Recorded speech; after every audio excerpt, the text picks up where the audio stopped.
अस्सलाम वालेकुम नाजरीन और सामीन, वेलकम करते हैं आपको अरब 5 न्यूज़ चैनल पर। उम्मीद करता हूं तमाम नाजरीन खैरियत व आफियत से होंगे।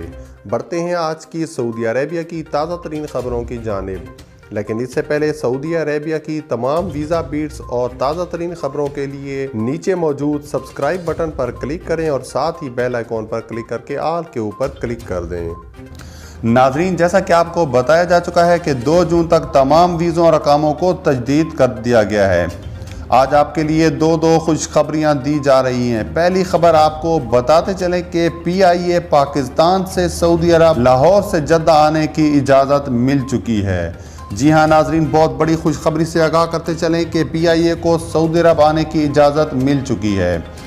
नाजरीन, इसके अलावा हम पहले ही आपको बता चुके हैं कि 27 या 28 मई तक पाकिस्तान से सऊदी अरब की फ़्लाइट्स को बहाल कर दिया जाएगा। दूसरी खबर यह है कि बहुत जल्द आपको पहली फ़्लाइट्स लाहौर से जद्दा की डेट के साथ टाइम भी बताएंगे। बहुत बड़ी खबर से आगाह करते चलें कि PIA को सऊदी अरब की तरफ से इजाज़तनामा जारी किया जा चुका है। बहुत जल्द आपको इस चैनल पर PIA का शेड्यूल भी जारी किया जाएगा। जैसे ही अपडेट आती हैं नाजरीन, हम आप तक बर वक्त पहुँचाते रहेंगे।